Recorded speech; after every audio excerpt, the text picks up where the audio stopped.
Okay, so I've sent it in the chat, but I'll start so that I break the ice. So my name is Dione Goredema. I've been playing chess for the last, well, at least, okay, to play normal chess, I started about 10 until maybe I was 15, 16. But to play tournament chess, I've been playing for 10 years, since 2012. And my favorite chess player is at the moment Wesley So, Solid Wesley, as he's known. And also my favorite chess piece. I'm not really sure I have a favorite chess piece. I like all of my pieces. And yeah, so that's it about from me. So at least now we can maybe hear from the next person. I see Miguel has typed in the chat. 8 years old, playing for 2 years. Favorite player, Magnus Carlsen. Favorite piece, Queen. Okay, thanks, Miguel. Who wants to go next? LZ or Yazi? I'll Who go wants next. to go? Okay, great. My name is Alzate Furi. I have been playing since I started learning to play chess in 2012, but I started playing tournaments in 2013. My favorite chess player would be Judith Polgar, and my favorite chess piece would be the Queen. Excellent, thanks, LZ. Okay, Yazi, your turn. My username is it. My name is although my name is Zaim, last name Tofi. I'm 13 years old. I've been playing tournament chess for 6 months and have been playing chess in general for about 3 years. I don't have a favorite chess player, and my favorite piece is probably my castle. All right, great. Good to meet you all. We should have Bongoleto on the lesson soon. Maybe let me just quickly see why he's not yet logged in, and then I'll be back for the lesson. But what I'm going to do is start us off with a puzzle. Whilst I'm going away, I'm going to give us a puzzle, and you can take your time to think, and when you think you have the right answer, you can send it to me as a direct chat message so that others won't see your answer. You can send it as a private message, what you think is the correct answer. And after you do this puzzle, if Bongoleto has not yet joined, then we are going to go ahead. You have to catch up with the recording. That's also one of the reasons why we record. In case someone can't come or don't show up on time, they can catch up. So this is the puzzle. Let me just confirm whose side, who it is to move. Okay, it's white to move. So again, the instruction, take your time, think for a moment. When you think you know the answer, type in chat. Private message me. You can go there and find my name and say send direct message, and then send me your answer so that the others won't see your answer. Is it clear?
Okay, no one has yet sent a message direct. I hope that everyone could hear what I was saying about the instruction.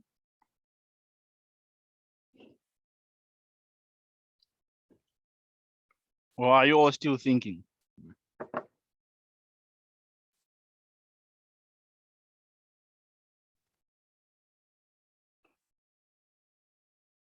Okay, sorry, Toffee.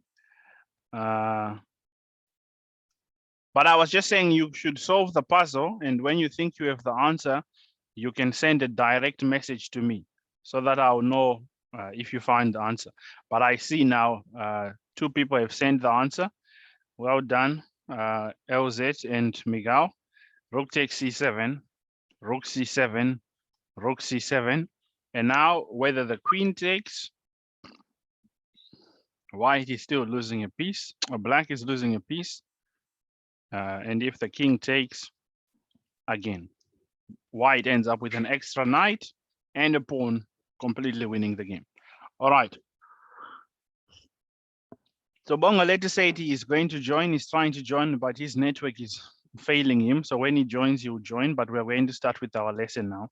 So before we go far, I want to find out what you know, because it's always good to first know what the student knows, so that either we can add more to what you know, or I'll help you to unlearn some of the things you know, because this is an interesting thing that many chess players don't know. The things that you think you know can actually be a problem. What do I mean by this? When you think you know something, or you have been taught it, or you read it somewhere, but you didn't really understand it well, or to be fair, it was also taught to you in an incorrect way. That kind of knowledge blocks out anything else that you learn that can actually be helpful. So it's important to know where you are at first, and then from then on, we can actually start discussing the correct information. Now, of course, I'm not saying I'll give you all the correct answers here. I make mistakes, you know.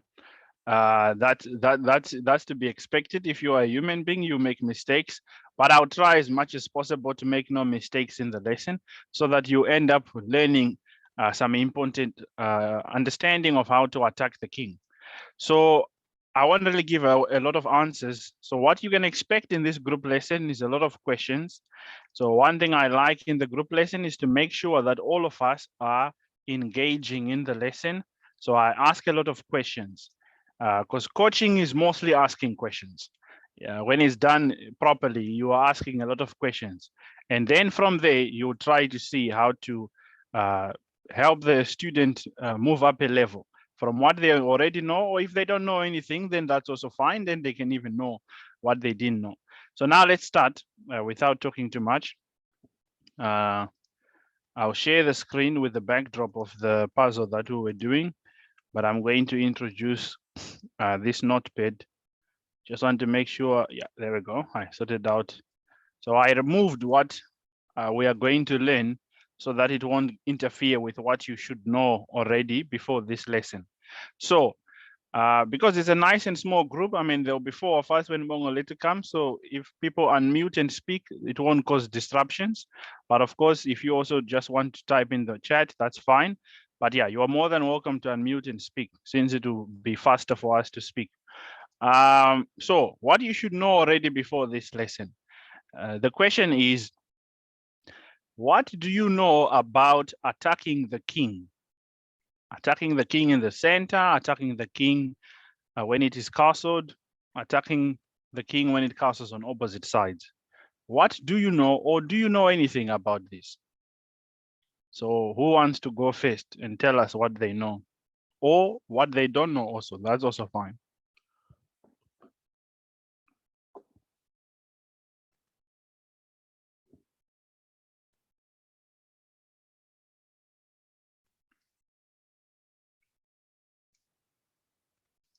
So anyone with anything to say?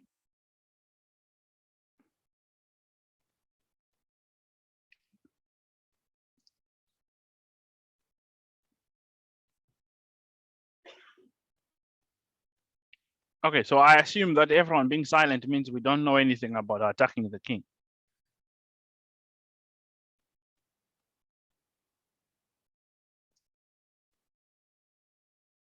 Okay, Bongoleti is joining us. He's finally been able to connect. So maybe I'll also give him an option to answer before I say the next thing that I want to say. Though he's taking long to connect. So I'll ask the question.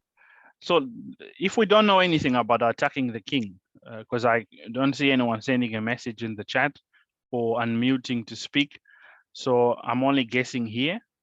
Then I'll ask a question which I would at least expect all of you to know. The question is, what is the goal of the game of chess? This you should know before this lesson. And if you have been a chess player for any time, you should know this. Miguel, you're unmuted.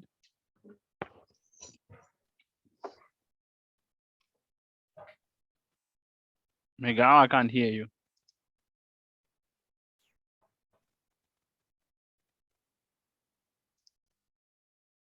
Okay. Bongoleti, your hand is raised. Welcome to the lesson.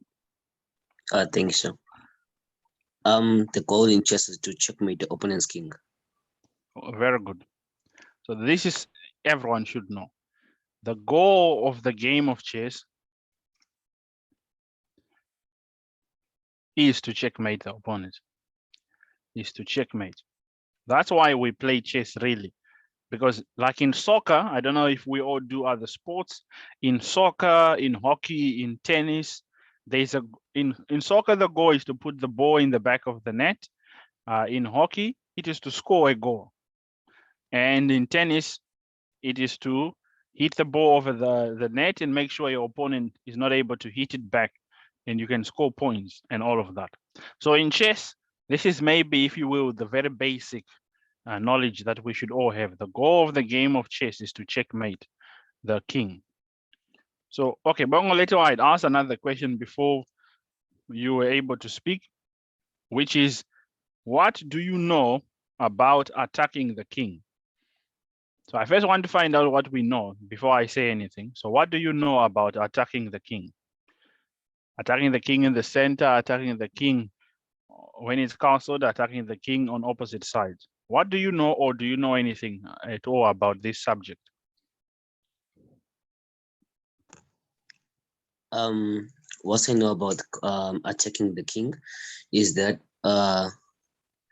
you should attack the king when it's maybe you have opportunities to attack. Maybe if you you have a lot of pieces attacking in the king, and maybe your opponent has a few defenders, so then you can attack.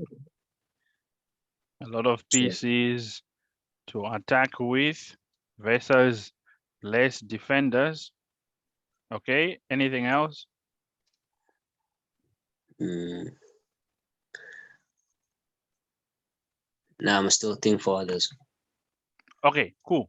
All right, just before, I think from now on we'll start the lesson, but I'm going to ask you these questions. I don't know if you can see the chat. I said there for everyone so that we can know each other a little bit before we start the lesson. Tell us your name, your surname, how long have you been playing chess, your favorite chess player, and your favorite chess piece. So would you mind introducing yourself according those lines, Bongoletu?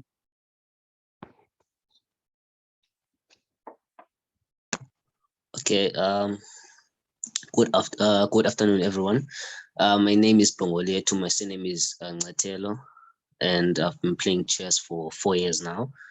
And my favorite piece is the bishop, and I'm from Tonight's Chess Club. All right, wonderful. And who is your favorite chess player? You missed that one. Oh, sorry, it's Alekhan, Alekhain, and Tingleren. Okay, excellent. So for those who don't know who those players are, Alekhain and Ding Lerain. Alekhain is a former world chess champion, and Ding Lerain is one of the top 10 players in the world. At the moment, he's currently number 2. And also, LZ has a favorite player, Judith Polgar, former top 10 player in the world and the greatest female chess player of all time, the only one to ever cross over 2,700. I think Toffee didn't have a favorite chess player. Miguel, you said your favorite player is who? Magnus Carlsen. He needs no introduction. Magnus Carlsen is the world chess champion and the player who has been #1 in the world for the last probably 10, 11 years. By far the strongest chess player to ever play the game. Many say he's probably the greatest ever, but that is a debate that no one can win because all the players played in different years, so we can never really know the level of all the players if they were all playing at the same time. But now let's go into the lesson. So, okay, I think what we have already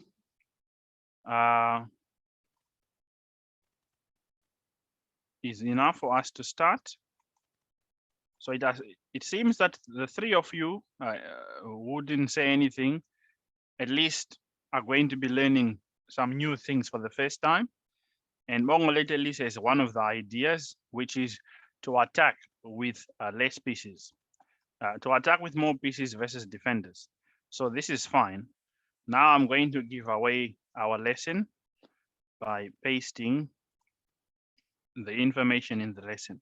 So what do you need to get out or learn from this lesson?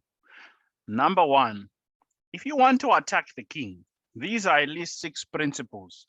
6 principles, rule of thumbs that you do well to follow if you want to do it well. Now, of course, as you can see from the lesson goals, this is what I want to teach you in the lesson. I want to teach you how to plan in chess. This is primarily a lesson on strategy because the subject is how to create a plan.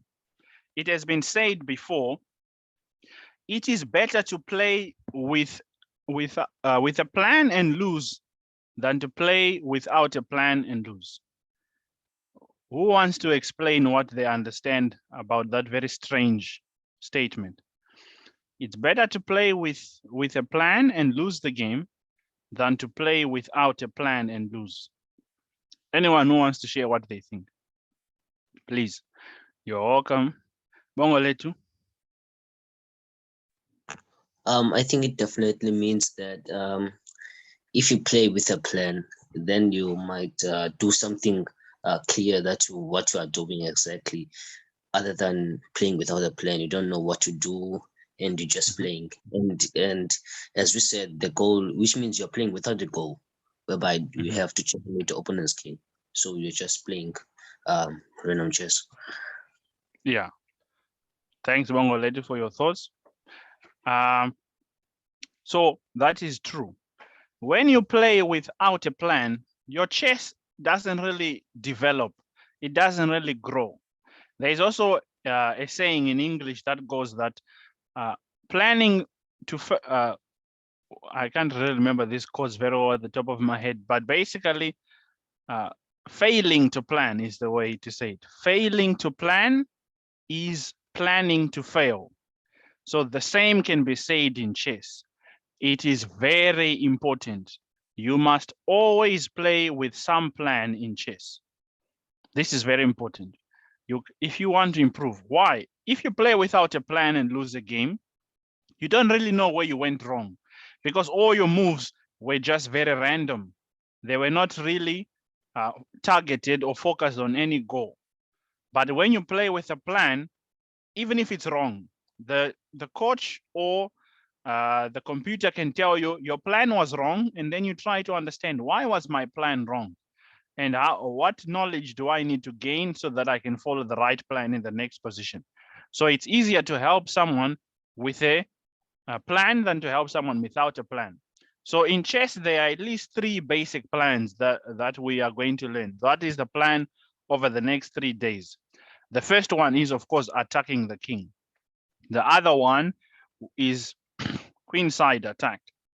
So this is another plan that we'll learn on one of the days. I think this is the 3rd lesson. And the other one is central play. No, queenside attack, I think, is the lesson tomorrow. Central play or attacking in the center. Attacking in the center. So these 3 on top here, I would remove these ones now, but I just wanted to write all of them. So these are what are called in chess the basic plans in chess. Basic plans in chess. Now, there are many plans in chess that you can come up with. Normally, a plan in chess, you look at the pawns that are on the board and the development. Whenever you want to come up with any plan in chess, you want to see the pawn structure.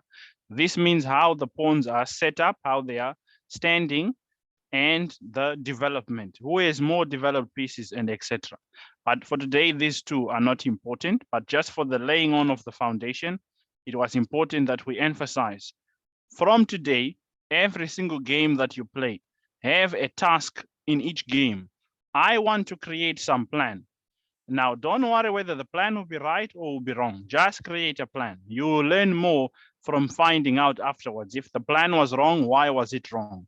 That's how you learn and you grow. So you are setting yourself some steps, some targets to get better at. Okay, enough with all the introduction. Let's get into today's topic, attacking the king. This is the most important one in chess. Why? Because when we learn as beginners, we should know that the goal of the game is to checkmate. Now, of course, this is the easiest way to play if we could always checkmate our opponent. But one thing I would tell you, the stronger you become as a chess player, the more difficult it is to win games by direct checkmate, because your opponents are much stronger. They are more, they can defend. But normally, a lot of players, especially young chess players, hate defending. It's usually easy to attack than to defend. So this means that especially at young level, the most of the games end in checkmate. Not that the attack was very good, but just that the defense is very bad. The player either panics and loses their head. I'll show you a typical example of what I'm talking about. Usually when you see young players play, a game can begin something like this. Just normal moves, nothing special is happening. And something like this, just normal moves, development, nothing special. And black plays h5. And all of a sudden, white starts to panic. White is panicking and losing their head. They are afraid that they are already losing the game because black has pushed, as the ginger GM says, harry the h pawn. So white starts to panic because harry the h pawn has been pushed. Now, should white really be panicking because of this move? Anyone? No, Why not? because you can just continue. Okay, so what would you continue doing if you don't panic here? Just calm down and do a normal move that you would play. Okay, like what? You give us a move. What would you play? If this was your game and now they've played h5, what would you play?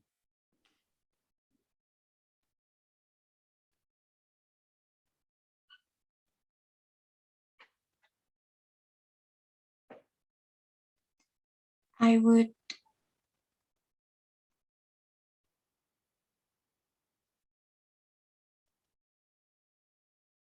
Yeah, you can take your time. There's no pressure. What?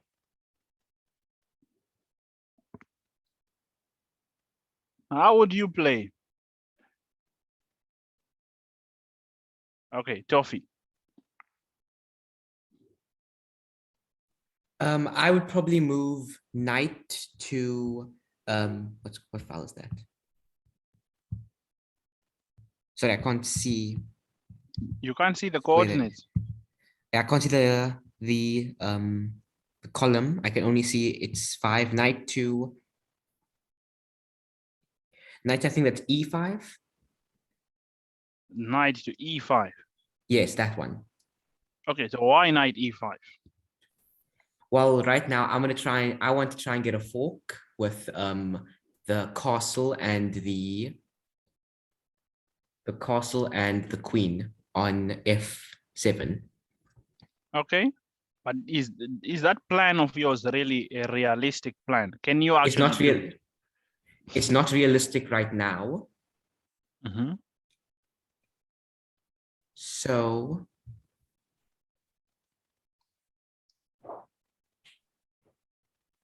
Yeah, but okay. So I'm not trying to put you guys on the spot. I know I've just, but you are chess players. Huh? We need to discuss. We need to challenge each other's ideas. By all means, challenge my ideas. Don't just take my ideas as if they are all true. I'm not a chess grandmaster. Even if it is a grandmaster, you should still question some things. Young players normally make the mistake of just believing something because someone who's higher rated than them or someone who has a title has said it. You must figure it out for yourself. It must make sense to you. You must ask questions and try to see if it really makes sense to you. If it doesn't make sense, ask questions. That's how you can become strong. You need to challenge yourself. I hope that in any case, you live with this kind of this mindset. You want to challenge yourself. It's a growth mindset. You want to continue growing. So Bishop G5 is the normal move here. Just develop the move, develop pieces. No more development move. There is no need to panic because of H5, because the move is a bad move in the opening. Now, in the opening, this is not our topic, but just to illustrate why you should not panic. In the opening, there are two basic ideas that must be followed when you make moves, which is to fight for the control of the center and to develop. Those two are the most important things in every chess opening. Whether you have ever read about openings before or not, if you just know these two things, you'll find good moves. Fight for the center, develop. So now this move, let's judge it. Does H5 fight for the center? Never. All right, so this we must mark it even as yellow because it's a very dubious move. H5 doesn't fight for the center, these four squares in the middle. And does H5 help develop a piece? Well, the only piece it helps to develop or bring into the game is the rook. The rook can't even go there because it will be hit by the bishop. So that means the rook can only improve its position by going to H7. Now he's having the rook on H7, a threatening thing. No, so this is a horrible move. It does absolutely nothing. It actually just worsens black's position. White now gets a free move to develop and pin the knight and prepares to finish development with knight c3, e4, and all these kinds of things. But this is not normally the way young chess players think. They panic because they see some move because their king is being attacked. So now let us look at the theory. You need to understand tactics well if you want to attack the opponent's king. This is the prerequisite. You need to be able to understand tactics. And at least the basic tactics to be very good at are the forks, the pins, the skewer, the double attack, which is the fork anyways. But in general, all these are double attacks, the removing the guard, removing the defending pieces, and all these ones. There are so many tactical patterns. There are about 16 of them. All of them can be learned. That's a great thing. The first step, all of us qualify. All of us can improve our tactical knowledge. Tactics don't change, whether you are Magnus Carlsen or you are a beginner who started to learn chess today. There are 16 tactical patterns in total, plus minus, if you want to add more, but these are the most common ones. They don't change for anyone. The only difference is that who is willing to work more hard at it, who is willing to do the tactical patterns, who's willing to memorize the ideas of each tactics, right? Otherwise, everyone can learn this one. Then the second one is you need to attack with everything you have. This is the most important thing I hope you learn about attacking the king. You need to attack with all your pieces, not some of them, all of them. If you can attack with all your pieces, this is what Bongolete was saying earlier, a lot of pieces to attack with versus less defenders. This is the principle. Attack with the maximum, defend with the minimum. You normally want to attack with the maximum. That means as many pieces as you can, and try to defend with minimum pieces. Don't let all your pieces do a passive job of just defending. Try to look for counterattack. Number 3, you need to make sure the conditions to attack the king are right, which I'll explain as we start to see the examples soon. You need to have more developed pieces. As chess.com told us, the most important principle in the opening is develop. A lot of young players, especially, but also in general at club level. Club level, these are people who are not really, at least the majority, are not masters. Everyone under 23, 2400 can be said is a club chess player. It still is a problem, even at 2300 level. And this is not me saying it. I even heard a grandmaster saying it, who's called a super chess coach. Grandmaster RB Ramesh, you are saying that even 2300 players still break this very simple but important principle. In chess, you need your pieces to be developed. It cannot be said enough. Bring your pieces into the game. Number 5, you need to resist the temptation to attack prematurely. Who wants to explain what this means? It means to attack before your attack is ready or lined up. Or you have enough pieces. That's true. Well done, Elzet. That's correct. So premature is to do something when it's not ready, right? Exactly what Elzet said. I don't need to add anything there. We'll see it on the board. Number 6, this seems like a strange principle, but actually, if you cannot believe in your attack, it's never going to be successful. You need to believe that your attack will be successful, even if sometimes it's not a correct attack. But just by believing it, if your opponent looks at you and you seem very convinced, they might start getting nervous and panic and thinking they are losing.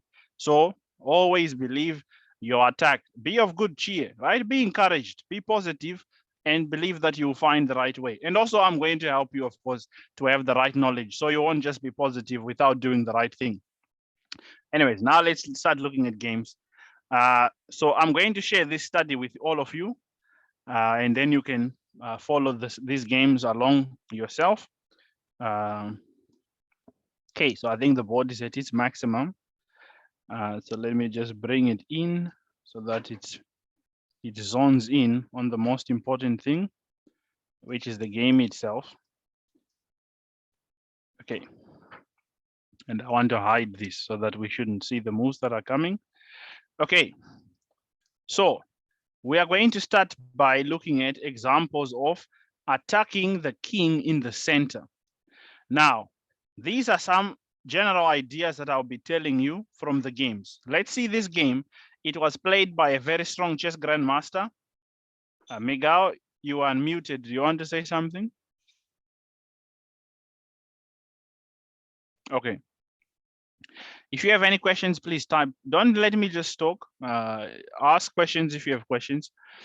So Jan Tiemann is a very strong chess grandmaster, I believe, from the Netherlands versus Efim Geller, a very strong grandmaster from the Soviet Union. And Efim Geller was very well known for his attacking chess, especially creative opening play. So all of us can see the board properly and everything. Yes. Great. Okay, so the game began d4, d5. So the opening is not really our focus. So I'll try to get through it rather quickly. I'll just explain maybe the whole thing of development. So as we can see at the moment, white is doing a good job. He has developed 2 pieces. Black has developed a knight now. He exchanged one of the developed pieces, but the one thing that black has done, which is the 3rd thing that we add to that thing in the opening, control the center, develop, and king safety. Try to get your king to safety. So black has at least done that. And please remember this.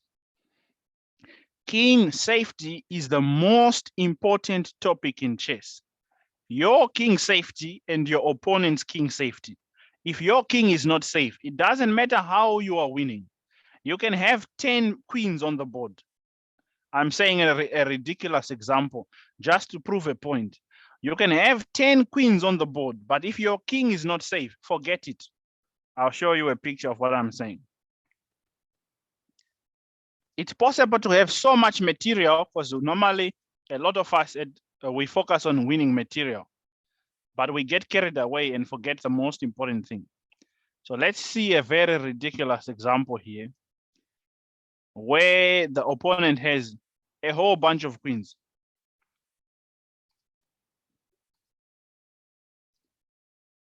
But they were careless, of course, and not looking at their king. And in the end, big deal. White has how many queens? 1, 2, 3, 4, 5, 6, 7. And black wins the game.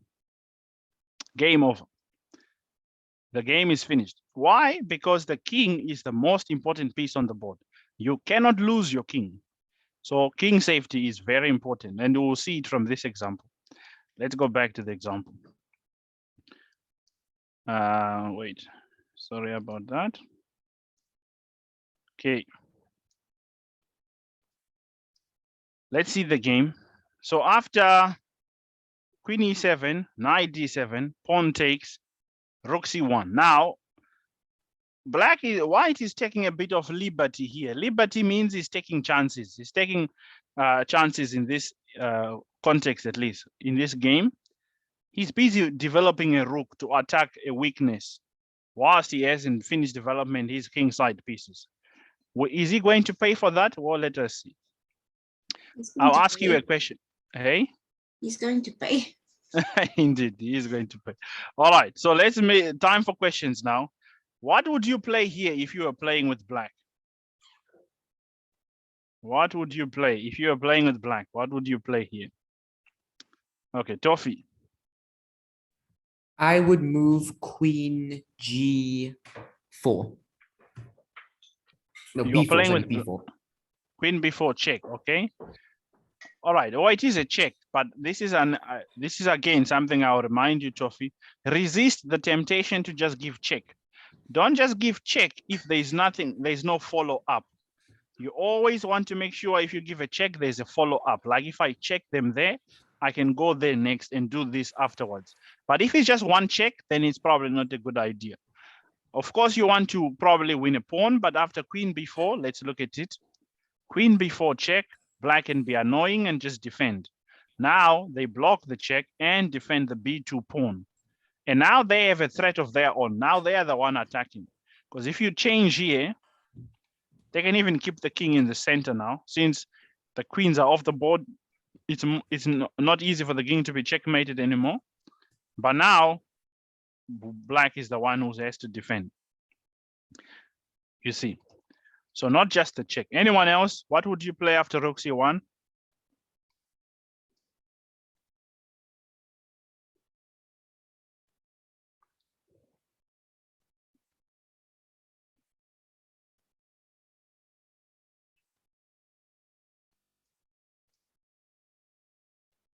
We are still in the opening, so you can follow the things you know about the opening. By the way, guys, this is where true chess strength comes from. Just use what you know. Miguel, please speak. I'll play bishop. Bishop? Bishop g4. Okay, bishop g4 is a good move. It pins a knight. It develops a piece. That's a good move. So yeah, well done. It does follow the principles. But of course, as the great master of the past, the longest running world chess champion who was a world champion for 27 years, Emmanuel Alaska said this: when you find a good move, find a better move. The better move here, apparently, according to Geller, was playing bishop e6. Now, what was the whole big deal of putting the bishop here? Normally, we learn that develop the piece to its most active square. This would have been correct. So why did he play bishop e6? Do we believe the grandmaster finding this move? What is the point of this move? Anyone who wants to try and figure out why bishop e6 was playing, not bishop there? Bongoletu? I think he played bishop e6 because if he plays, he's preparing for c5. Then after that trade, the pawn on t5 was going to hang, so he protected. Very good, Bongoletu. So for those who might not have seen it, Bongoletu is saying the grandmaster wants to play c5 next. But if you play c5 with your bishop here, the pawn would be unprotected. And this is another rule. Listen up. Hanging pieces drop off. This is what chess kids tell us. Hanging pieces drop off. A hanging piece is a piece that is not defended by another piece. Just as a good rule of thumb, this has nothing to do with the lesson, but it actually does, because it helps your pieces work together. Always try to keep all your pieces defending each other. We call it in chess strategy supporting. The pieces need to support each other. So this would have given you a good pin, but it can create problems. The bishop is hanging, no one is defending it. The pawn is hanging, no one is defending it. So it might not happen right now, but in the future, one of these pieces can suddenly drop off because they are undefended. So that's why bishop e6 was played, to defend the pawn and prepare c5. So now, again, this breaks an opening principle. Don't bring out your queen out too early for no reason. The queen on a4 is not really doing anything. And from here now, he pays. So the idea, Bongoletu, so c5 comes, queen b4. This is taking chances. But you see now, guys, even a grandmaster like Jan Timman can also play bad when they don't follow the principles in chess. He has just moved this rook. Normally, we don't bring the major pieces are queen and rooks. They are called major pieces. The minor pieces, the knight and the bishop. I'm sure all of us know this. You normally develop minor pieces first and then the major pieces. But the grandmaster here is breaking all those rules. But now he was punished for it. Let's see how that happened. He goes around taking material. He takes a pawn thinking, aha, I have won a pawn, but at the cost of something very important, his king safety. And now he's doomed. The white king can never castle to safety anymore. And this was the reason he lost the game. Now, let me teach you how to attack your opponent's king when it's in the center. Listen carefully. When your opponent's king is in the center, you want to make sure it never castles again. That's number one. And you can do that even by sacrificing a pawn or 2 pawns, because 2 pawns or a pawn can even be enough for a king that cannot castle. Because like I said, king safety is the most important thing in chess. And now we'll see how the opponent was punished. The queen a3. What would you play to answer queen a3? Anyone? How would you answer queen a3?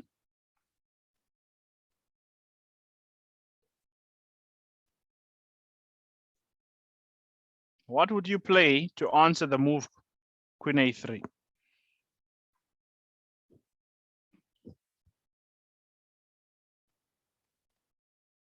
Okay, Bongoletu. I see the move queen to c4. Then after maybe they play b3 so that they can defend the c1 square with the queen. Mm-hmm. Then we're going to play queen to d3 so that you can avoid them to castle, and also you are creating the back rank pin. So I think those are the moves. Very good. Queen c4. So this is a rule of thumb again. I'm giving you a lot of room of thumbs. I hope I'll keep my thumbs at the end of the lesson. I'm giving them away too much. Huh? So queen c4 threatens to give check. But the rule of thumb is that when you are attacking your opponent, you try to avoid exchanging queens because you are attacking. Exchanging queens would have been bad, even though black would ruin his pawns, but now black at least has a safe king. So like Bongoletu said, queen c4 refuses to exchange queens and creates a deadly threat to give a skewer on the first rank, and the rook is going to be dropping. So king d2, and now this is what we want. The king can never castle in this game anymore. What would you play here? Remembering what the principles I gave you earlier on. Someone's mic is unmuted and there's noise in the background. Okay, what would you play here? What would you play here after king d2? So let me refresh your mind on the principles of attacking the king. Yes, Bongoletu. You should bring more pieces to attack. So Correct. I think the rook to c8. Okay, this time not rook c8, but rook c8 would have been a fine move. But queen g4 makes a simple threat. It threatens to play queen g2. which would make it double attack. So in this way, the opponent is forced to move the rook here. But the number one principle that you should follow when the king is in the center is open the central files. Right? You want to open the central files.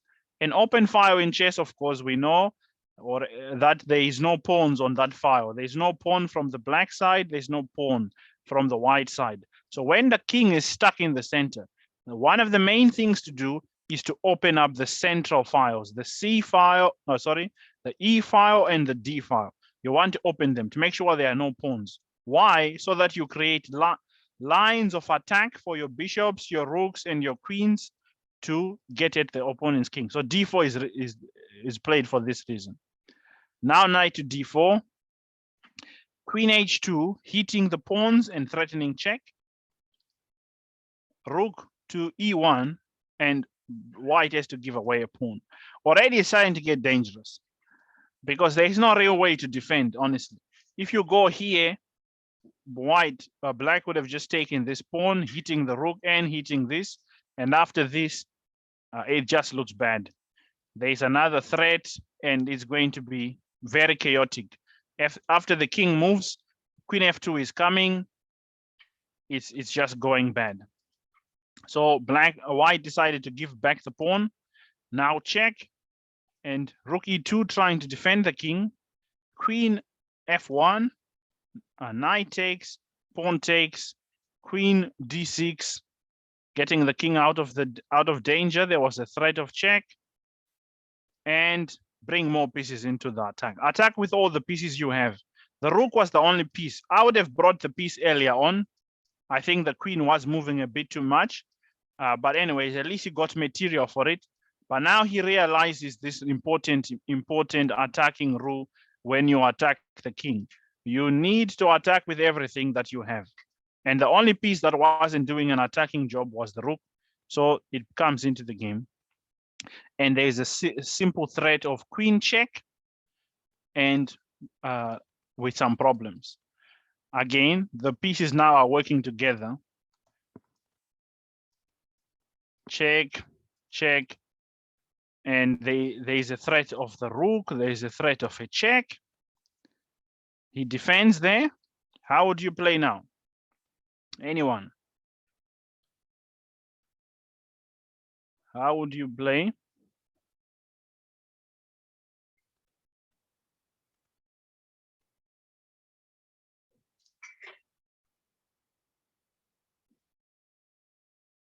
Okay, I'll ask direct questions. Miguel, what would you play? Okay, Tofi, you raise your hand.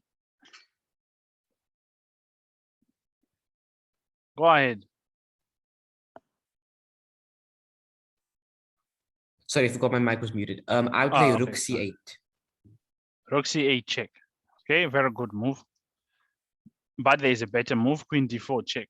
Rook C8 is a good move. I think it can be played because the king is still in danger. The king only has one good square here, but maybe he was looking for a follow-up because after the king goes here, how do we continue our attack? Yeah, maybe just a check anyways, but the king can somehow keep evading the attack. So queen to D4 is more direct. After queen D4, king C2, A6, trying to remove this queen from defending or distract it. And now the check comes in and the opponent resigned. Why did he resign? Of course, you cannot go here because of the simple checkmate in one puzzle. Rook D1, and if king B3, again, just hit the king and there is no good move.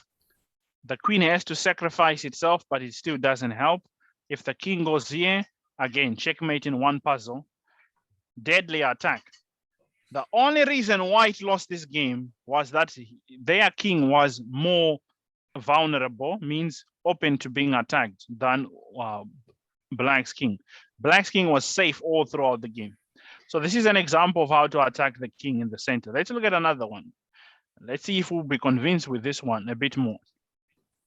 So this is a game played again by very strong grandmasters, as you can see. Artur Yusupov with a 2600 rating versus Lenier Dominguez, a very strong player who is in the top 10 or just dropped out of the top 10 now, but he's a strong player, plays for the United States now. So the game began D4, D5, no more moves. We'll speed up the opening just because of time. Okay, so we see a similar thing.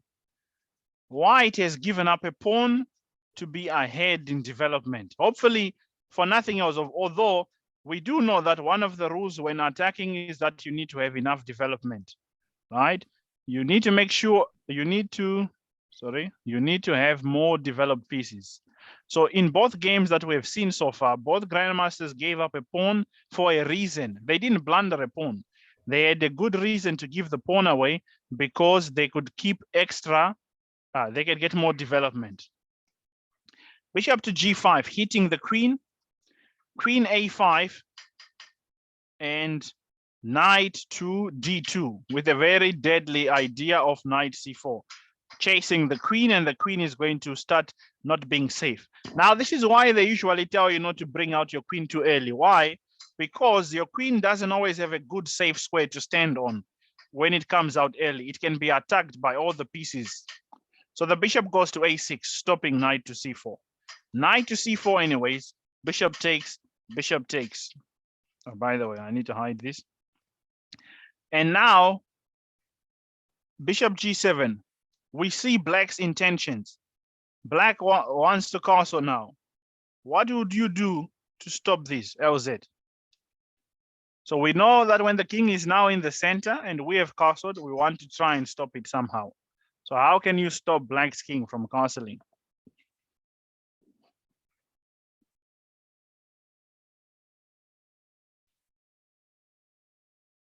Is there a way to stop it?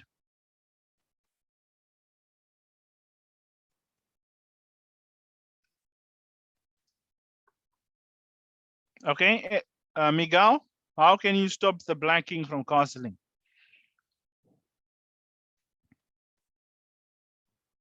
I think there's no real way to stop the king from castling. Okay, if there's no real way, let's try to imagine. Imagine how to stop it. What could you do to try and stop it somehow? Okay, Bongo Letu.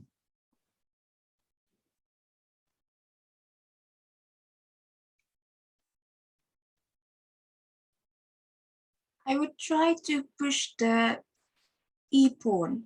I would try to get to exchange pieces to open the e file to push the e pawn. And that's the right idea, because we have learned, please remember this principle. When you have castled and your opponent's king hasn't castled, now we haven't, at least at this point, it's not yet stuck because it can castle, but we want to the first step is to make sure we try and stop that somehow. And as I've said, you are even looking to give up a few pawns to do that, right?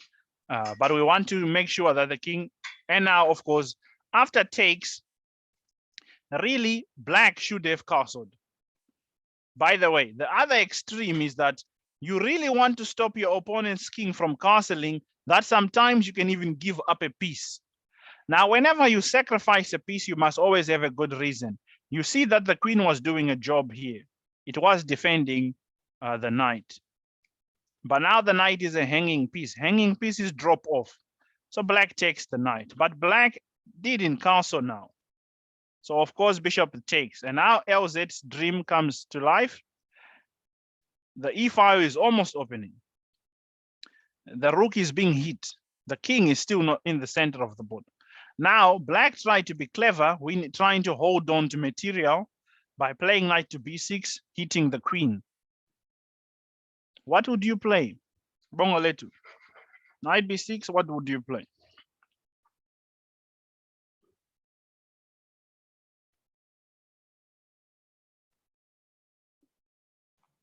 I think queen to b7. Queen to b7, okay. Let's see what was played.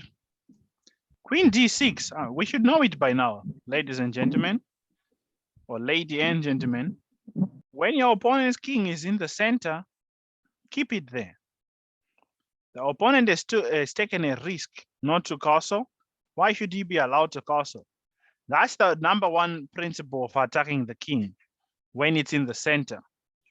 Make sure it cannot castle, right? And when it cannot castle, number two, open up the central lines to try and get your queen, your rooks, and bishop to checkmate the king somehow. And now queen to d7 played. Queen b4, of course, keep that king in the center. Let the king regret. Now this is even worse. It can't even jump to the queen side, even if it wanted to. Bishop to e7. Now the piece is undeveloping. Now we teach you to develop your pieces, not to undevelop. Un means to undo what you have already done.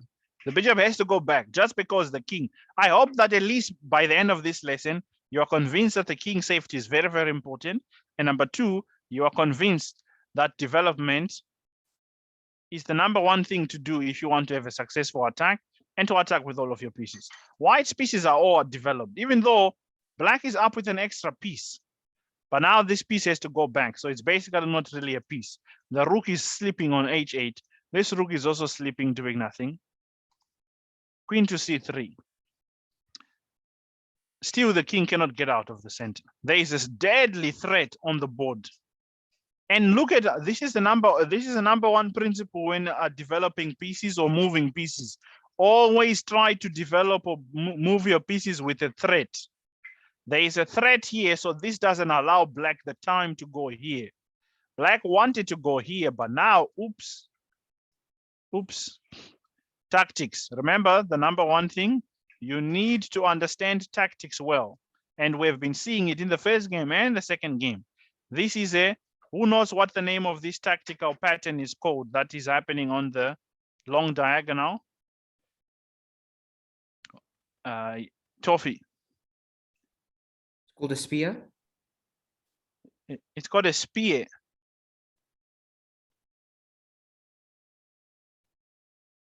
No, not spear. I think you wanted to say skewer, but it's not a skewer. This is an X-ray. I would have accepted X-ray, but this is called a discovered attack, right? It's a discovered attack. The queen on c3 is really attacking the rook on h8. But what is getting in the way? This pawn. So there is an attack happening, but the pawn is masking the attack. That's another name for a discovered attack. It's called a mask. So when you remove the mask, then the attack happens, and then the queen is hit and the rook is hit. But of course, the grandmaster won't blunder this kind of move. He played queen e6, stopping that.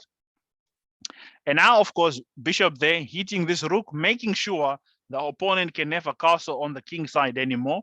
He definitely cannot castle on the queen side because of the rook, the queen and the bishop. Now this king is going to be stuck in the center. So job complete. The king is stuck in the center.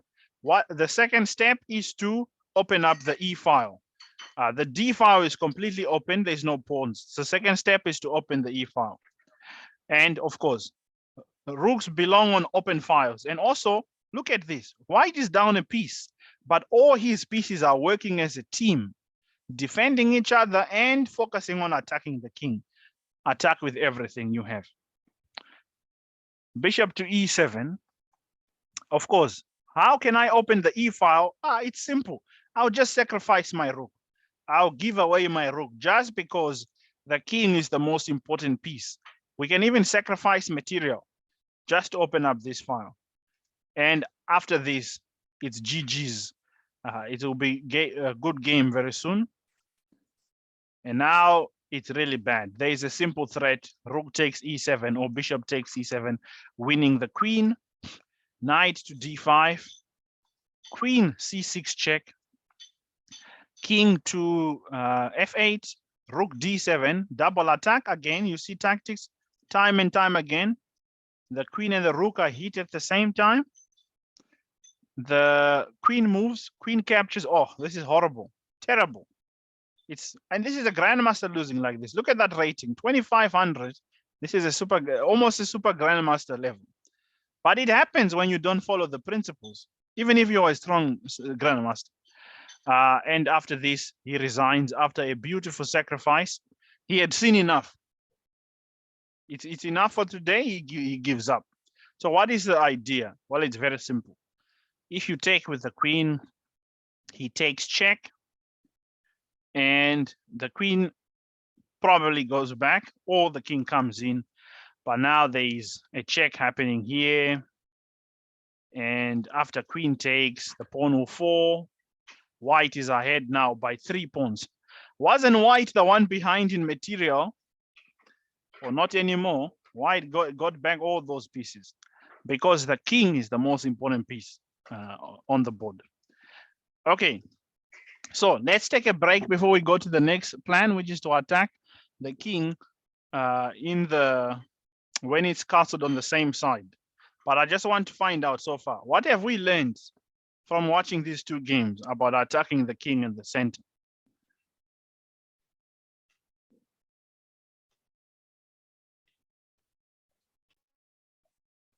I can't hear you, Elzet. I see you unmuting, but I don't hear.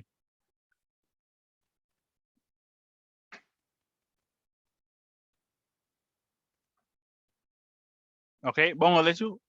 Oh, okay. Sorry, Elzet, you are my there. mic Yeah. plugged out. Okay. It is that you need to make sure that your king is safe before you start attacking. Aha. That's a very important observation. Well done. Bongo, let you. I've learned that you should attack with everything you have, and also the king safety is very important. And also this last game you have showed us crazy how I lost.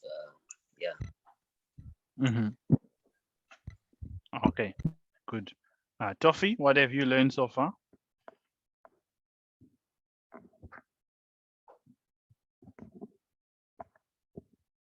You can be like really far up on material, but if your king isn't safe, then you could lose the game within a couple of moves. Excellent. You guys are learning very important things. Well done. That is so true. Okay, let's continue now. I'll just put down those principles I said about attacking the king when it's in the center. So attacking the king in the center. There is a lot, but I'll just, for all of them, because this is a big topic. It's a bit ambitious to learn it in one lesson, but we are trying our best. I hope that you are seeing it, that we are trying our best. But it is at least enough for you to start knowing these basics. The first one is trap the king. Trap the king in the center. Even if you have to sack means sacrifice, sack a pawn or two, or even a piece, as we saw in the last example. Trap the king, make sure it cannot castle. And then after the king cannot castle, what do? Open the lines in the center. So at least you have some equipment now on how to handle attacking the guy when they castle, when they don't castle. Number 2, attacking king, castled on the king side. Number 1, bring more pieces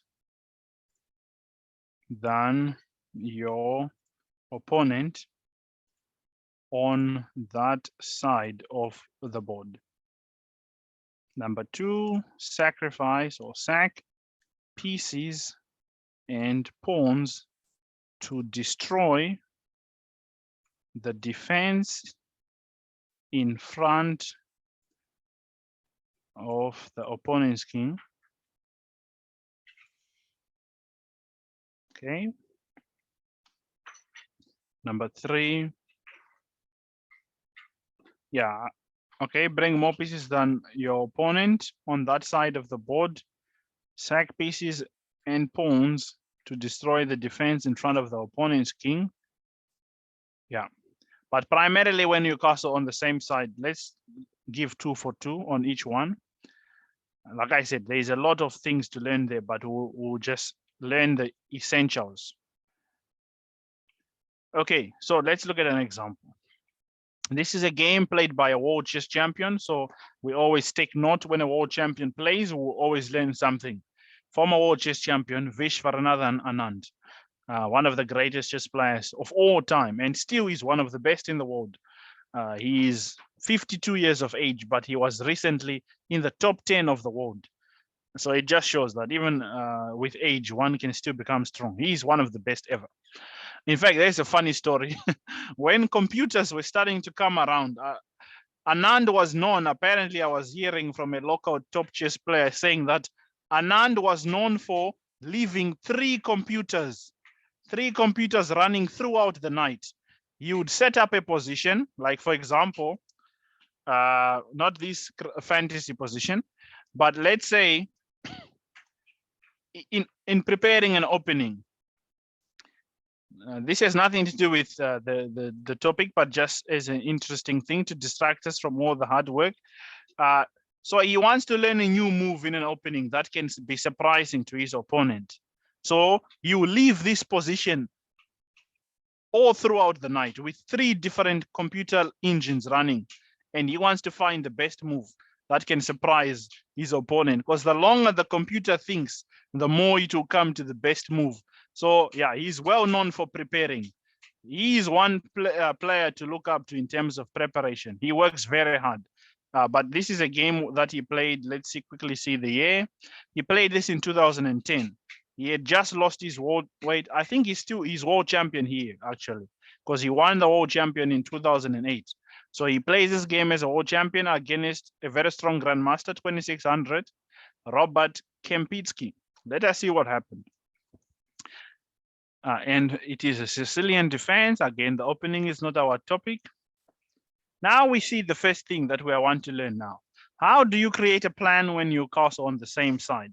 Now, the most important thing to do when you castle on the same side, this is same side castling. Both kings have gone to the king side.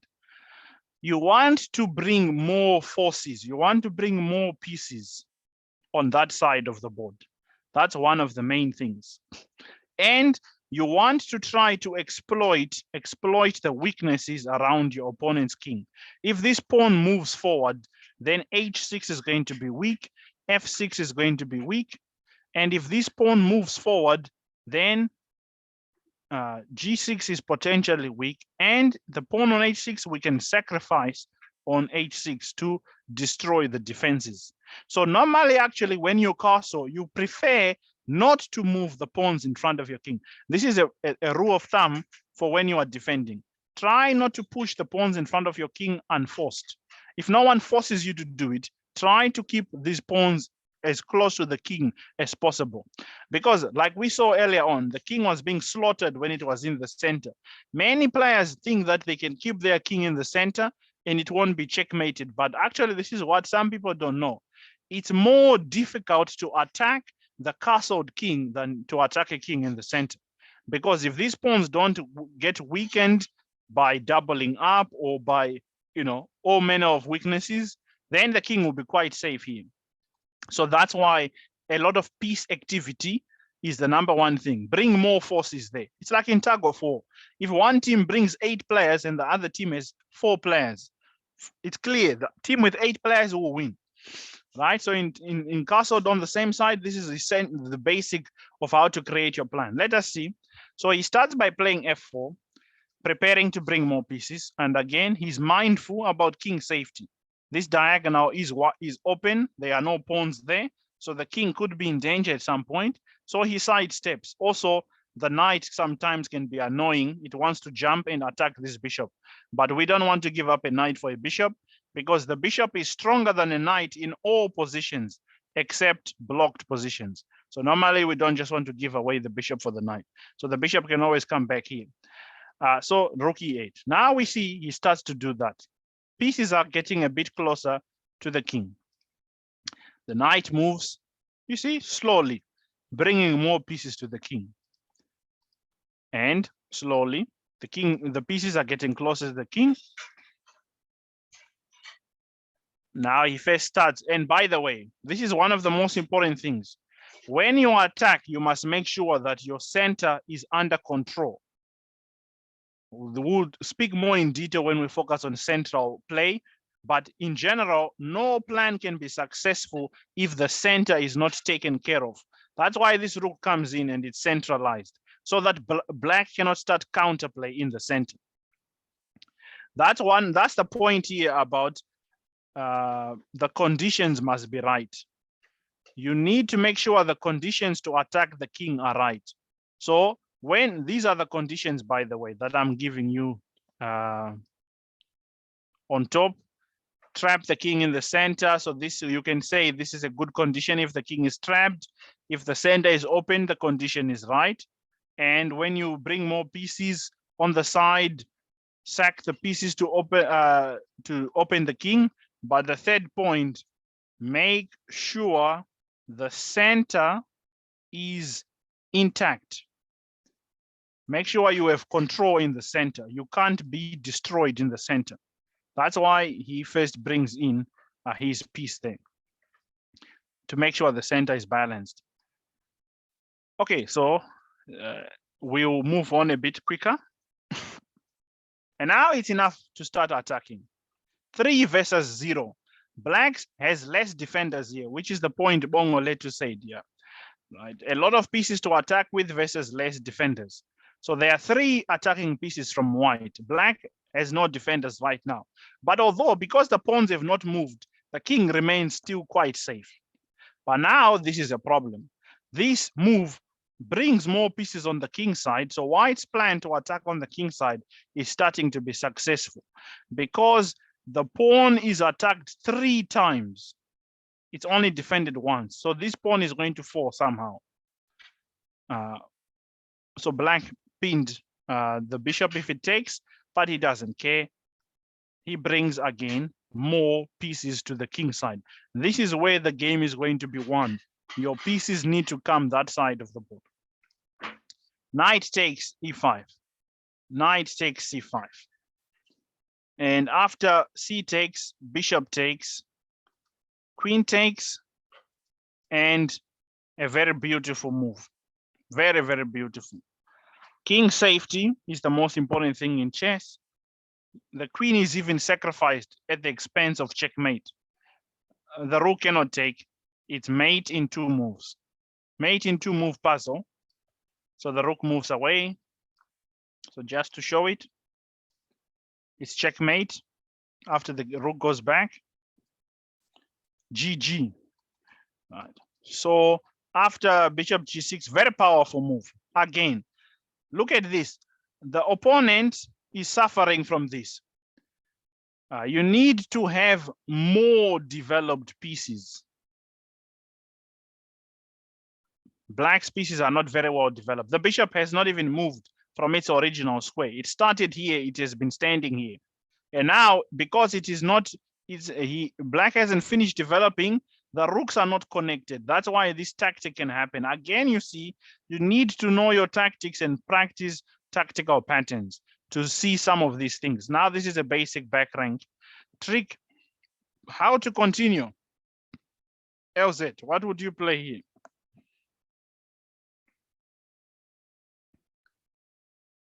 Queen to f8. Queen f8. Okay, queen f8 probably is okay, because right now the queen can't be taken, but the only problem is maybe they go here now. So they develop their piece and hit our queen, and now our attack can be slowed down. So when you want to attack, you want to make sure your opponent is on the back foot. They are defending, but it is a good idea nevertheless.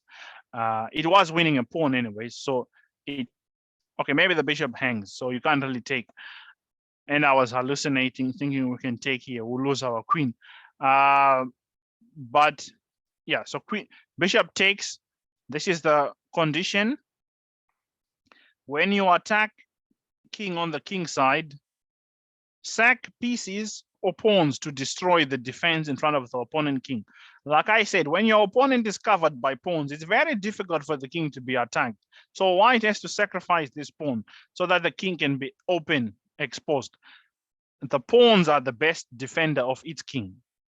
King takes, queen h4 check. King g6, now the king is not defended by that many pawns. Only the g7 pawn is left, but now they are open lines. So the reason you sacrifice a piece or a pawn is almost the same as when you attack the king in the center. You want to open up lines of attack, files, diagonals for queen, rooks, and bishops. And now, do you even rook lift, bro? Bring attack with everything that you have. The game is finished. Queen h5, rook g3, and resigns.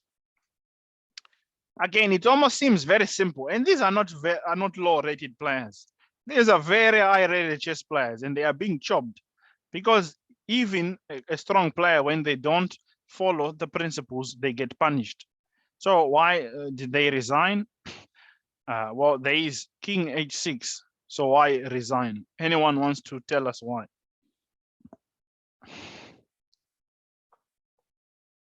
Clearly, h6 is a move. There's queen 4. Queen where? Queen to f4. Yeah, Check. queen a4 check. Very good. Queen a4 check. And this is a very important thing, guys. Listen carefully. Sometimes, because when you play strong players, if you have noticed, of all the games we have looked at, did any of the king get checkmated? No. Grandmasters never allow themselves to be checkmated. They usually resign before the checkmate happens, or they'll stop the checkmate from happening altogether. So you need to be happy with just winning pieces. Sometimes your attack on the king can end up giving you a lot of material. You don't always have to finish the game with checkmate, because your opponent, if they defend well, they won't allow you to checkmate. So here it is enough just to grab a rook and black is lost. It's not only just grabbing a rook, it still continues the attack because there is still a threat of rook check. It resigns. He gave up and the bishop is pinned. The bishop never moved. Remember that. The bishop never moved the whole game. Develop, develop, develop. Okay, let's quickly look at this one. I'm so sorry. I just want to ask about the last game. I think there was instead of rook g8, I think there was queen f6 maybe. I'm not sure. Oh, this queen check. No, like back when white played bishop to g6. Bishop g6. Okay. Here, I think there was queen to f6. Queen f6. Okay, let's see. Why didn't he play queen f6?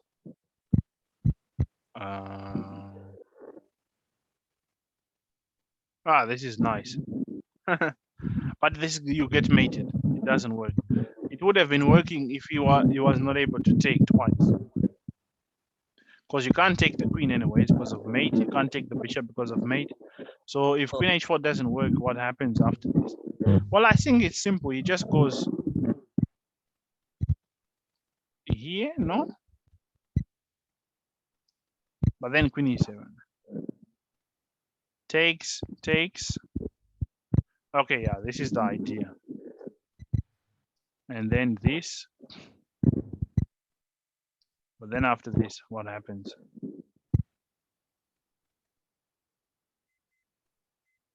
I don't know. Maybe I'm missing something. Why not queen f6? Because just taking the exchanging pieces doesn't seem very good.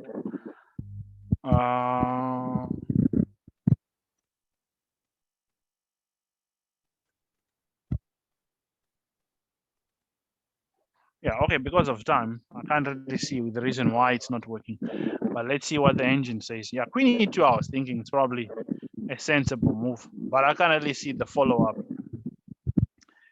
Because you take, and go queen h5. Okay. Very nice. I stopped. This is my mistake. I always stop one more move. I saw queen c5, but I thought I lose the queen, and then I forget why queen c5. There's a bank mate. So yeah, after takes, then it's a real problem here. it loses material. Because where is the queen going to go? If it goes there, yeah, I mean, look, it's a weird position where maybe you don't really have everything winning right away, but black's pieces are very bad. Because if b3 is winning, then you know your position is not good. Yeah, he just takes the 7th rank, and black has a difficult time. And also to keep in mind, black is down with a pawn. Because sometimes we don't always have to checkmate, even if we win material and win it, go into the end game, that's also fine. But I think queen f6 was better than what was played. Let's see what the computer suggests. No. So bishop a, yeah. So Bongoletu's idea was right. Queen f6 was the best try versus what was played. Rook was just losing on the spot. Okay, thanks for bringing that out. Good job.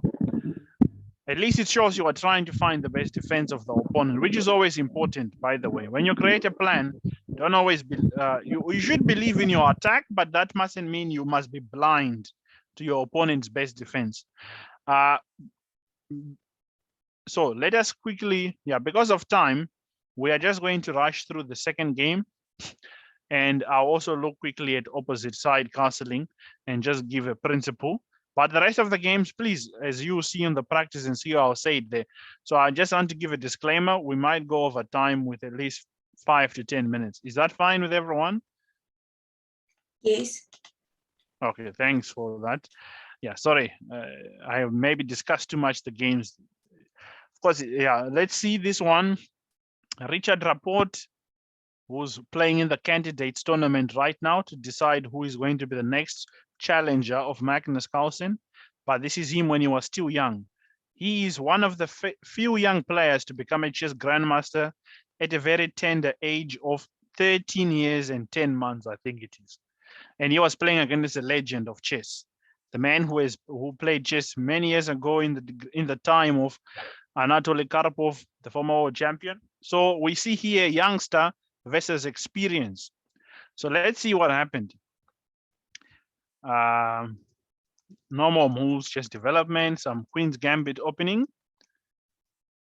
Okay, so the youngster basically has done everything proper.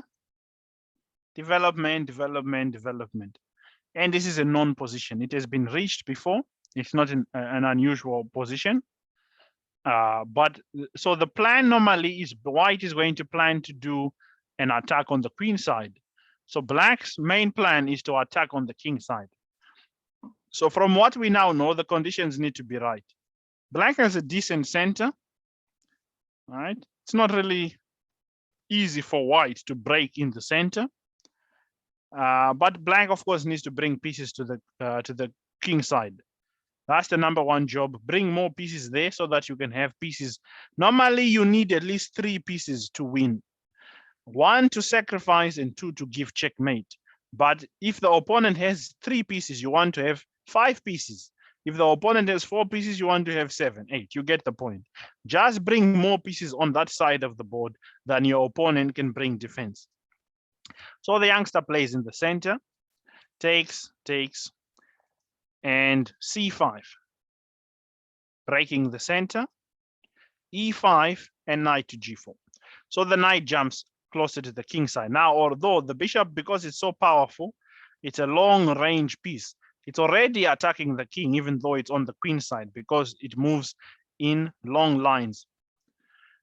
So d5 played, knight f2 check, rook f2, and knight to d4. Queen d2, bishop g5. Slowly, black is trying to bring more pieces. Not that the knight is going this way. G3 and bishop d8. Now, of course, Rapport is doing very well. There is really no attack. So this is where this point comes in, if I must be honest. Be of good cheer, right? Be strong and courageous. Believe in your attack. So the experienced player knows one thing. By the way, since all of you are young players, this is what a lot of older chess players, especially those with a lot of experience, normally know. Young players hate defending.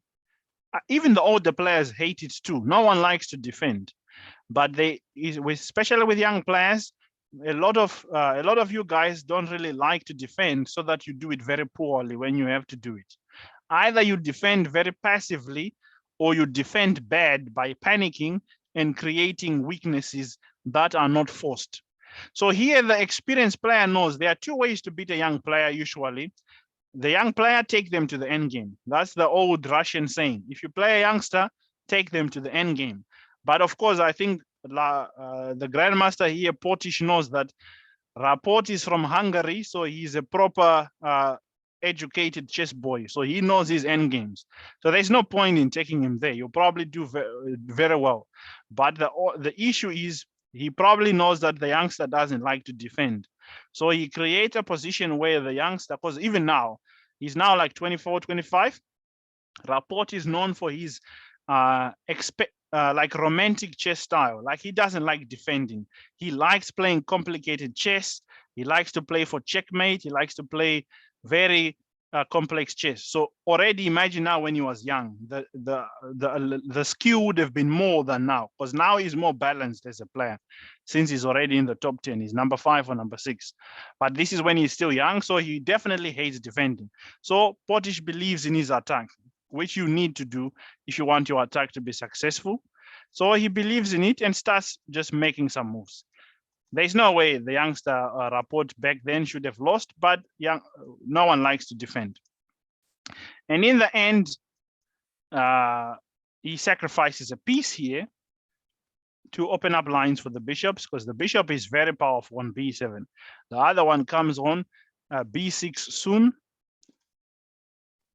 And of course, I'm sure the computer will say that black is probably worse, really, because the problem for black is white has enough defenders for the king, and they can bring more defenders. But now, of course, there's a threat. The threat is mate. Rook f3, bishop b6 check, attack with all you have, bring all the pieces that side. Now look at these two beautiful bishops.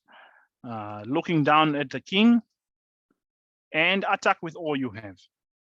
So you see, then the youngster starts going wrong, because he has been defending now for some time, and he doesn't want to defend, because it's easier to attack than it is to defend. Because when you are defending, you might start feeling like you are losing, even if you are not losing. But why is the opponent keeping on attacking me? So you might start believing things that, funny enough, the same principle works for attack and defense. This is a funny one, but not many players know it, but it's very simple. Be of good cheer, believe in your attack. If you are defending, believe in your defense. If you just believe in what you are doing, you probably do it better than when you don't believe in it. So when you are being attacked the whole time, you can easily start making worse moves, which ended up happening now. So let's quickly see how the game finished.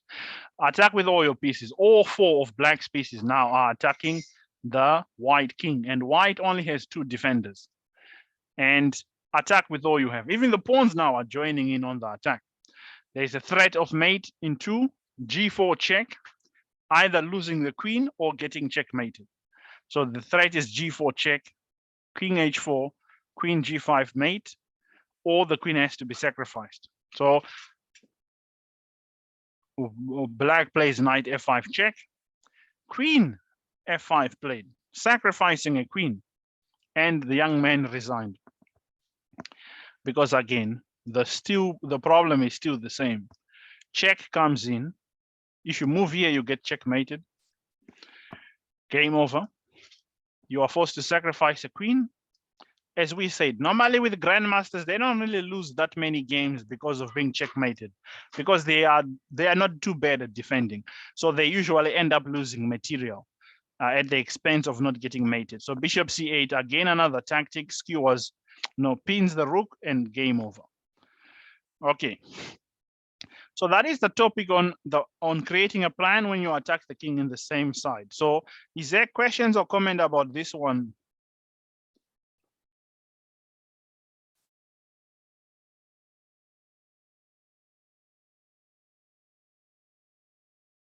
Okay, if no comments or questions, I'll ask what you have taken out from that. What have you learned from attacking the king when you castle on the same side?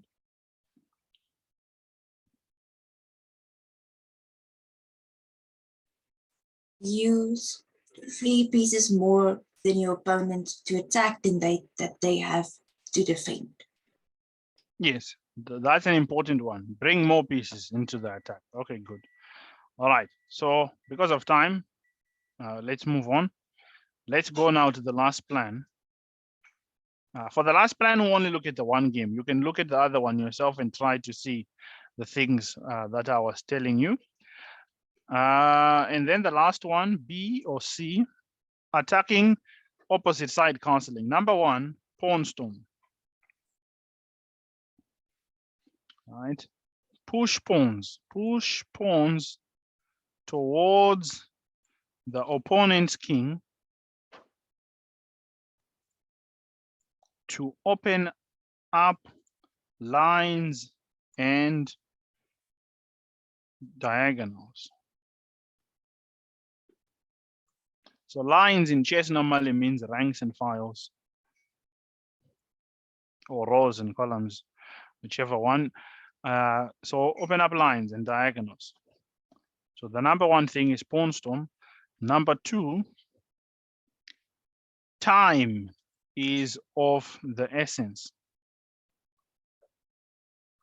I hope I'm spelling essence properly. Number 3,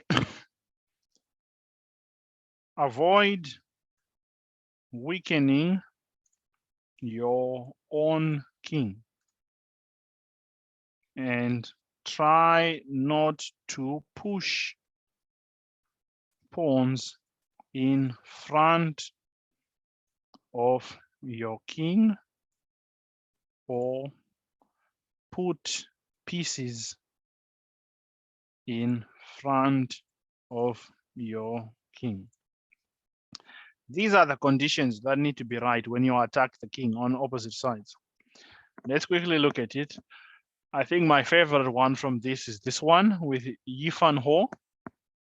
Yeah, this one is quite good. There was even a sacrifice at some point.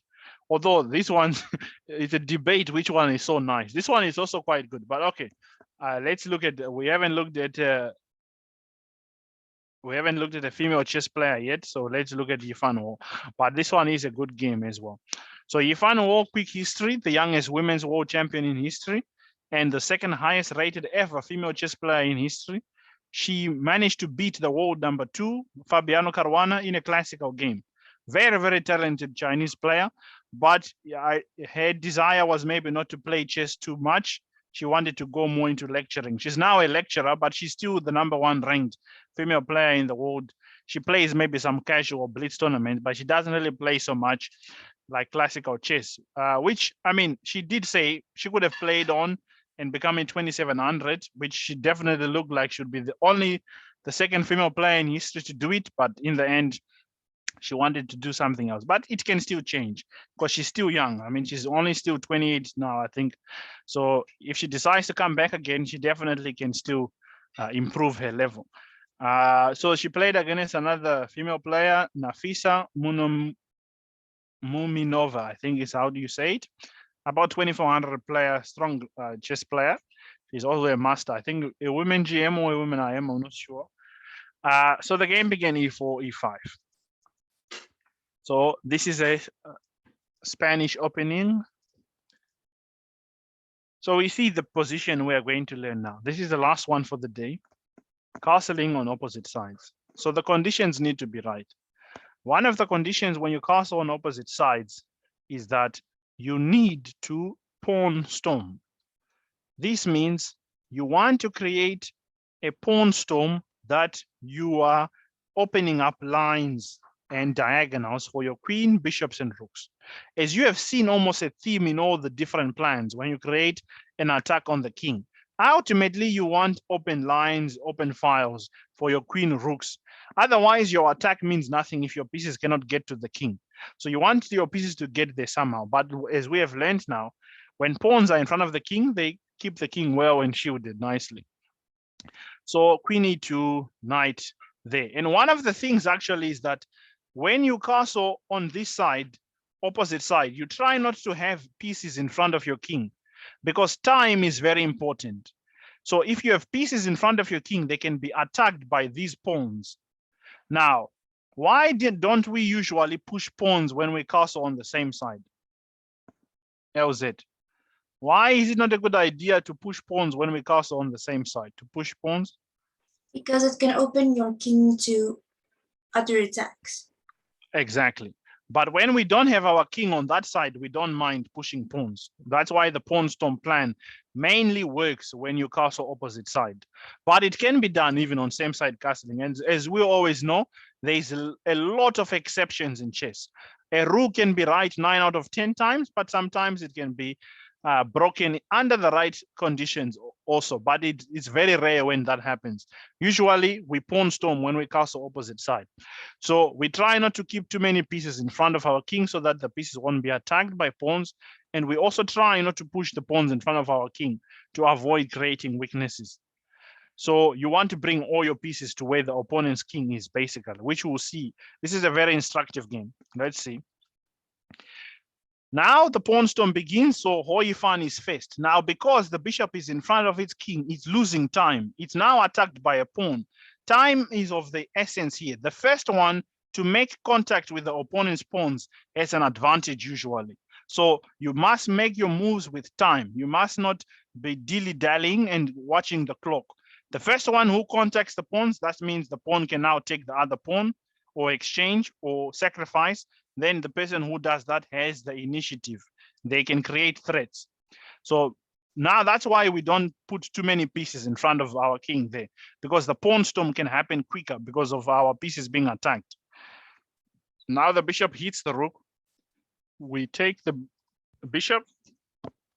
And you see there the theme, bring all your pieces to where the opponent's king is usually, and avoid having too many pieces there to attack the king.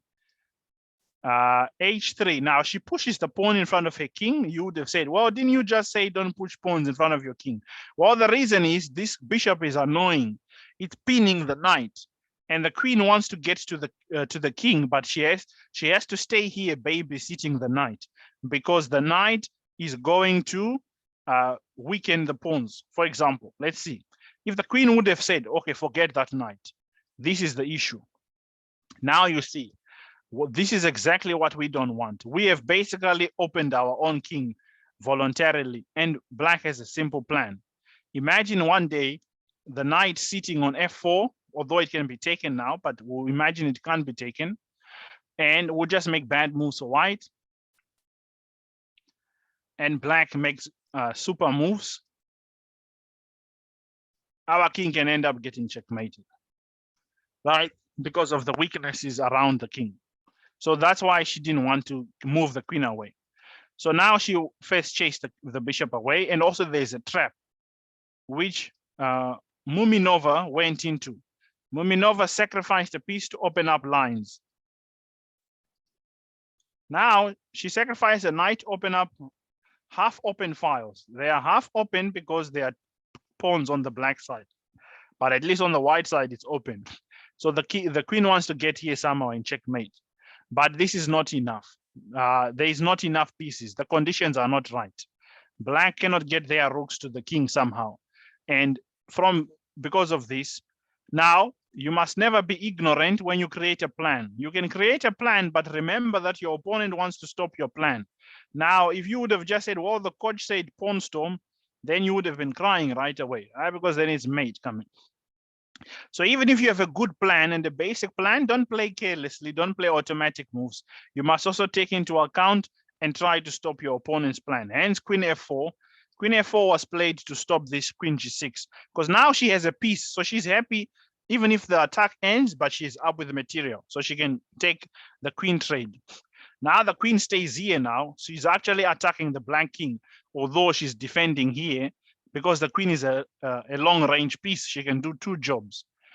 And now, you see, we bring the piece knight away so that it can come this side where the opponent's king is. And now, the first one to make contact has an advantage, and we see how she destroyed her opponent after this.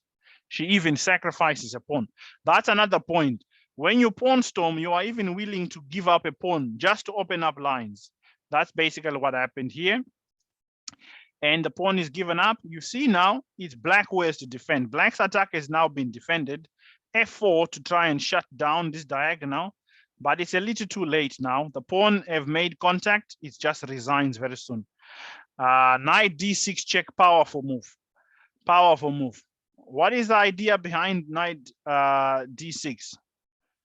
Doesn't he just lose a knight?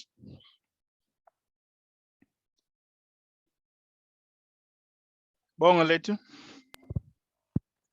If a rook takes d6, then there's a a8 check.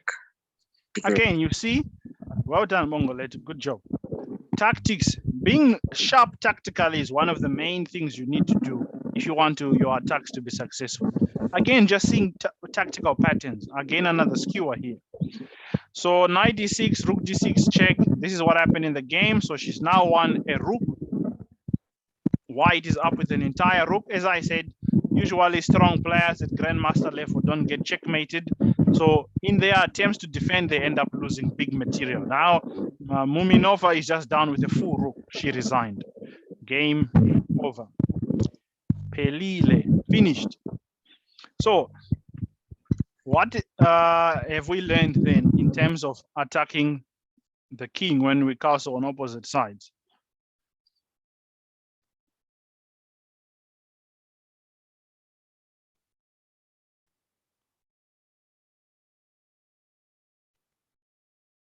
Bongoletu?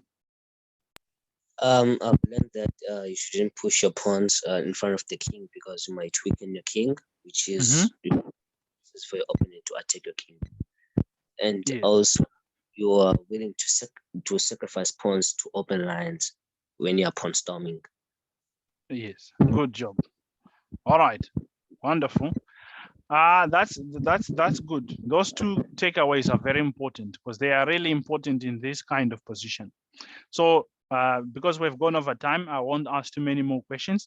Thank you so much, everyone, for soldiering on. I know it was a long lesson and there was a lot of information, but I do hope that you remember some of it. But also the good thing is that you have a recording available. So if you want to revisit the recording after we are finished with all 3 group lessons, I'm going to upload them to our YouTube channel as unlisted videos. So if you want, you can just request and I'll give you the links and you can revisit maybe some moments where you were missing out or where I was becoming too boring and you were dozing off.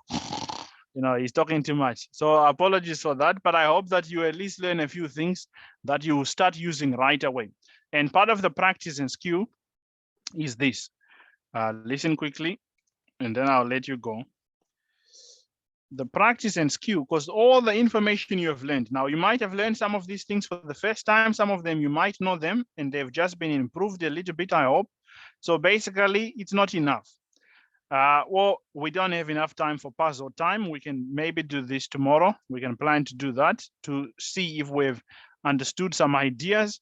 But the main homework that you can at least take away for now, play over the games in the study. So I'll send the link to you now.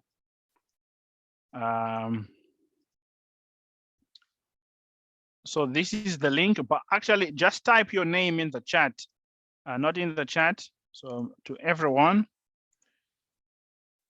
type your name in the chat of the study. So when you open the study, just type your Leech's username, and then I'll add you to the study. This way you can actually move pieces and contribute and so forth. So that's this. Take the study, please, in the Zoom so that you can follow the games and watch over them. So play over the games in the study by yourself. Try to see if the things we were talking about were being used, and then analyze your own games when you attacked your opponent's king and compare to see if you were doing the same things. If you are, okay, to see if you are doing the same things you learned or not. Yes, LZ. Go ahead. You are muted, I think. Oh yeah, I see you are muted. We cannot add comments to the study. Oh, you cannot add comments. Okay, then quickly, just give me your Leech's username. I'll add all of you now so that you are already there. So Chess Queen LZ, I'll add you now.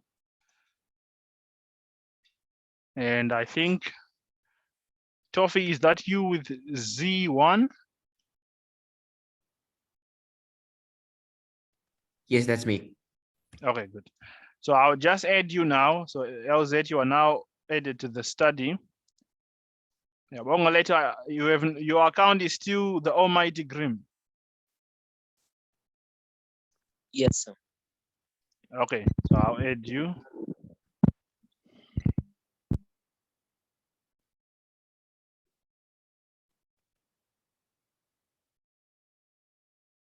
This one. All right, so all of you are now on the study. So you can play through the games for yourself, try to see if the stuff who you were learning, you can see them in the games and compare with your own games. Is it clear? Thank you. You're very welcome. Thanks and have a good night, everyone. As always, Good night. keep chessing. Bye-bye.